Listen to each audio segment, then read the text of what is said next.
ये मिलना भी चाहते हैं, ये लोग इकट्ठे भी होना चाहते हैं, साथ दिखते भी हैं, लेकिन साथ एक प्लेटफॉर्म पे आकर कोई एक निर्णय करके कोई ग्रेटर अलायंस पे उसको शेप देते हुए नहीं दिखते हैं। सधे हुए नपे हुए शब्दों का इस्तेमाल होता है, लेकिन इनका कोई अलायंस आकार लेते हुए नहीं दिखता है। मीटिंग्स तो होती हैं, लेकिन उसका कोई राजनीतिक कोई एक शेप नहीं बन रहा है।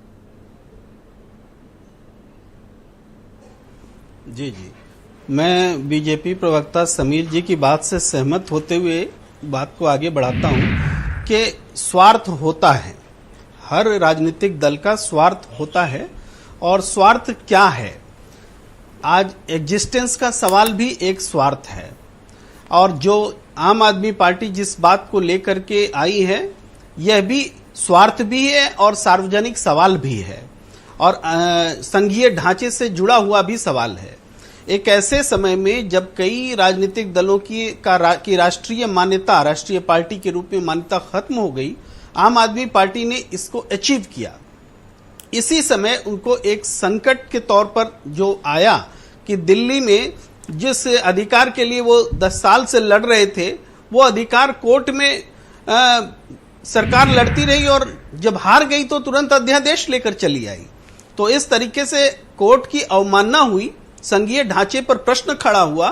तो इसको लेकर के आम आदमी पार्टी के पास में चूंकि 2024 भी सामने है, तो नेतृत्व करने का अवसर मिला है। इस मुद्दे पर राष्ट्रीय राजनीति को विपक्ष के स्तर पर समझे, नॉन एनडीए के स्तर पर समझे, तो आम आदमी पार्टी को लीडरशिप देने का अवसर मिला है। तो आम आदमी पार्टी उसको एक्सप्लोर कर रही है, तो जिसको वो सेमीफाइनल तक ले जाना चाहती है। लेकिन इसी के साथ ब्रजेश जी, आपका वो प्रश्न महत्वपूर्ण है कि उसके बाद क्या होगा। क्या आप बाकी जो ग्रेटर अलायंस है उसमें उसी हिसाब से जुड़ेंगे या नहीं जुड़ेंगे? तो यहाँ हमें एक बात समझ में आ रही है, सारे दल इस बात को समझ रहे हैं। जो मैंने डिबेट के प्रारंभिक चरण में बोला जिस विषय पर, ये जो ग्रेटर अलायंस पे काम हो रहा है, इसमें अगर आप गौर करें तो कांग्रेस और बीएसपी से ये दोनों ग्रेटर अलायंस जो एक्सपेक्टेड हैं, ये समान दूरी बरत रहे हैं, चाहे वो कांग्रेस पार्टी हो और चाहे बीएसपी हो। इन पार्टियों को आप देखें तो ये कांग्रेस और बीएसपी को अनटचेबल मान के आगे बढ़ रहे हैं। उनके साथ कोई राजनीतिक परामर्श विमर्श या उनके साथ जाने की कोई इनकी योजना नहीं दिखाई देती। इसलिए कहता हूं विपक्ष बिखरा हुआ है। देखिए ब्रजेश जी, इस स्थिति में बहुत बदलाव आया है। जो आप कह रहे हैं यह स्थिति मुझे बदलती हुई नजर आ रही है, क्योंकि जो पटना में बैठक होनी थी, उस बैठक में कांग्रेस के नेताओं की उपस्थिति जब सुनिश्चित नहीं लग रही थी तो वो एक्सटेंड हुआ। इससे पहले लग रहा था कि सारे दल बगैर कांग्रेस के भी बैठक कर लेंगे, तो क्या कांग्रेस की इतनी भी अहमियत नहीं? इस तरीके से पूरी मीडिया में यह खबर थी।